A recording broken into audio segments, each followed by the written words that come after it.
Prazer, meu nome é Vitor, eu faço parte do grupo Regras de Pesquisa e vou apresentar um pouquinho do meu trabalho de conclusão de curso, que é sobre assinaturas baseadas em atributos sobre reticulados. Bom, como pequena introdução, quando a gente está falando de segurança da informação, existem diversos fatores que a gente pode considerar para avaliar se um sistema é seguro ou não. Normalmente a gente destaca três principais características, que é o triângulo CIA, triângulo da confidencialidade ou do sigilo, da disponibilidade e da integridade dos dados. A confidencialidade diz respeito ao controle de acesso à informação, ou seja, apenas as partes autorizadas devem possuir acesso à informação que você quer proteger. A disponibilidade diz respeito ao acesso à informação, ou seja, as partes autorizadas elas têm que conseguir acessar de fato os dados quando requisitado. A integridade diz respeito ao controle da modificação da informação, isso é, apenas as partes autorizadas podem modificar a informação, e quando ocorre uma modificação indevida por uma terceira parte, deve ser necessário detectar que essa informação foi modificada sem a permissão das partes autorizadas.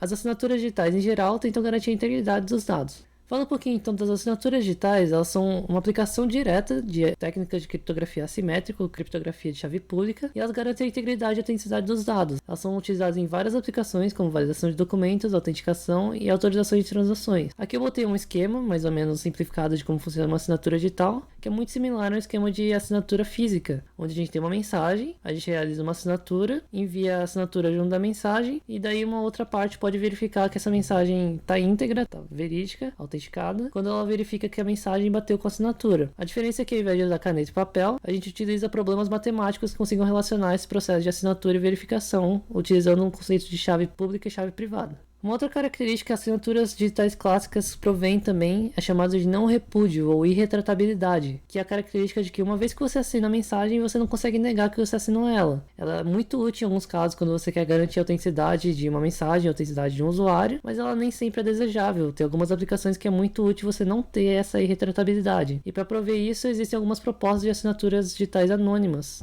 Na literatura a gente encontra diversos tipos de propostas de assinaturas digitais anônimas, como assinaturas em grupo, assinaturas em anéis, assinaturas em malhas e assinaturas baseadas em atributos. Cada uma delas tem suas vantagens e desvantagens, como por exemplo as assinaturas em grupo, elas provêm anonimato dentro do grupo, mas o gerente do grupo pode, por exemplo, abrir essa assinatura para ver quem que assinou em algum caso de disputa legal. Já as assinaturas em anéis, elas provêm anonimato incondicional, ou seja, não é possível abrir a assinatura para ver quem que assinou. E além disso, ela não precisa ser realizada dentro de um grupo, não é necessário outras assinaturas para garantir o anonimato. As assinaturas em malhas é uma generalização das assinaturas em anéis, e as assinaturas baseadas em atributos, que é o foco do meu trabalho, tem ganhado bastante atenção dos pesquisadores em segurança porque ela garante um controle de acesso granular, que eu vou explicar mais para frente o que significa isso.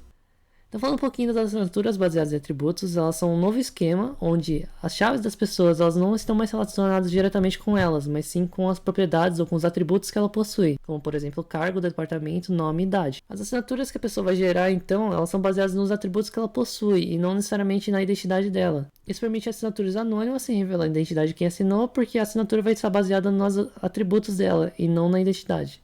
Então, antes de falar como funciona uma ABS, eu vou mostrar algumas aplicações que são muito úteis desse tipo de assinatura para dar uma motivação inicial. Normalmente, quando a gente vai falar de aplicações de ABS, a gente costuma citar como primeiro exemplo o Secret Leaking, ou divulgação anônima de segredos. Para exemplificar, imagina que a Alice ela quer revelar um esquema de corrupção que ela descobriu dentro da empresa dela. Ela quer divulgar essa informação para fora para poder denunciar. E ela quer garantir que essa informação que ela vai enviar, ela consiga provar que ela tem a capacidade de receber essa informação. Ela quer manter a autenticidade da mensagem, de provar que foi alguém de dentro da empresa que conseguiu essa informação, mas sem revelar qual que é a identidade dela, para poder manter o anonimato dela, manter a segurança. Essa é uma situação onde ABS caem muito bem, porque você consegue revelar a mensagem de forma segura, mas sem revelar de fato quem que assinou. Ao contrário de assinaturas digitais clássicas, onde você tem o não repúdio ou irretratabilidade, em que você não consegue esconder isso. Outro exemplo muito clássico de aplicações de ABS é a revisão anônima, porque em alguns casos a sinceridade é muito difícil de ser atingida quando você tem não repúdio ou irretratabilidade. Em alguns casos, como por exemplo, avaliação de funcionários aos pares, pesquisa de opinião, ou até mesmo avaliação de artigos para uma conferência. Nesses casos é necessário que você mantenha a integridade e a autenticidade dos dados, mas de forma anônima, porque senão você não consegue garantir a sinceridade máxima de todo mundo que está participando. Então, começando a explicar como funciona uma ABS, ela basicamente começa pelo fato da gente ter uma autoridade central, chamada de autoridade de atributos, que é ela que vai gerenciar todo o sistema e ela que vai garantir quais usuários têm quais atributos. O processo inicial de uma ABS começa com a geração dos parâmetros públicos e das chaves da autoridade de atributos, uma chave para verificação e uma chave para geração. A Após gerados os parâmetros públicos e as chaves, a autoridade de atributos pode enviar a chave de verificação para todos os usuários da rede, que elas vão utilizar para poder verificar se as assinaturas são válidas dentro desse sistema. O passo seguinte nesses esquemas consiste na geração da chave de cada usuário. Qualquer usuário que deseje realizar assinaturas pode requisitar para a autoridade de atributos uma chave privada para ela. Essa autoridade ela vai verificar a identidade dela e quais atributos ela tem acesso e gerar uma chave para o usuário de atributos baseado na sua chave geradora dentro da autoridade de atributos e vai enviar de volta para o usuário essa chave baseada na identidade dela com os atributos que ela tem. Com a chave de atributos gerados, a pessoa pode realizar agora assinaturas baseadas em seus atributos. Ela pode assinar uma mensagem utilizando sua chave e enviar essa mensagem para qualquer outra pessoa junto com uma política de acesso. Essa política de acesso diz basicamente para quais atributos essa assinatura é válida. E aí a pessoa que quiser verificar, ela pode utilizar a chave de verificação da autoridade de atributos e verificar se essa assinatura bate com a política de acesso que foi enviada para ela. Note que a chave de verificação ela não é da pessoa que assinou, e sim da autoridade de atributos. Isso permite o anonimato, porque a chave de verificação não é ligada diretamente à pessoa que assinou, apenas aos atributos presentes nesse sistema. Aqui só para mostrar uma política de acesso, ela diz basicamente para quais atributos essa assinatura é válida. E uma política de acesso pode ser, por exemplo, uma verificação se o aluno é um aluno graduado, um aluno de pós-graduação, ou ele é um aluno de engenharia elétrica ou engenharia de computação com coeficiente de progressão maior que 20%. Qualquer atributo que satisfaça essa política de acesso vai conseguir gerar uma assinatura válida na hora de verificar, por exemplo. Bom, agora falando das construções de ABS. As primeiras construções surgiram em torno de 2008, cerca de 2008, 2011. Essas construções elas são baseadas em pareamento bilinear de curvas elípticas. As curvas elípticas elas são uma primitiva criptográfica que a gente utiliza bastante no ramo da criptografia, mas no caso especial do pareamento bilinear, elas foram provadas de serem muito lentas e muito custosas, por isso que os primeiros esquemas ABS não chegaram a avançar tanto nas pesquisas, por serem bastante pesados. Outro problema mais recente, já relacionado diretamente às curvas elípticas, é a resistência a ataques quânticos, como o algoritmo de Shor. O algoritmo de Shor é um algoritmo quântico que consegue quebrar a segurança dos nossos esquemas criptográficos assimétricos atuais em um número muito menor de operações do que os algoritmos clássicos. Aqui está uma comparação do número de passos para você quebrar uma chave assimétrica utilizando o algoritmo de Shor contra o melhor algoritmo clássico que a gente tem hoje em dia. Isso mostra que o algoritmo de Shor consegue quebrar muito mais facilmente a segurança dos nossos esquemas, e as curvas elípticas estão dentro desse caso. Quando o computador quântico virar uma realidade, a segurança dos esquemas vão estar comprometidas. Para solucionar esse problema da resistência quântica,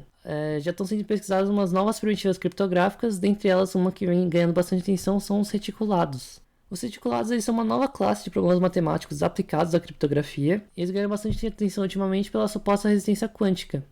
Eu digo suposta porque a gente não tem um computador quântico factível ainda hoje em dia, e portanto a gente não sabe o potencial total dos ataques permitidos por um computador quântico, por um algoritmo quântico. Mas até o que a gente sabe hoje em dia, reticulados são bem seguros contra ataques de algoritmos quânticos. Aqui eu até comentei que está acontecendo uma competição internacional para decidir quais são os próximos algoritmos resistentes a ataques quânticos, e a maioria das propostas são baseadas em reticulados. Os reticulados eles têm umas características bem diferentes das curvas elípticas. Se a gente comparar, eles são bem mais custosos em termos de espaço, em termos de memória, mas eles são muitas vezes mais leves em termos de complexidade computacional, porque a maioria delas a gente representa com operações matriciais. Isso permite otimizações como paralelização das operações. Aqui para mostrar o que é um reticulado, eu não vou entrar em tantos detalhes, mas ele é basicamente conjunto discreto de pontos gerado por uma base vetorial. A gente consegue representar ele de forma matricial e por isso a gente consegue otimizar muitas dessas operações nesses esquemas baseados em reticulados.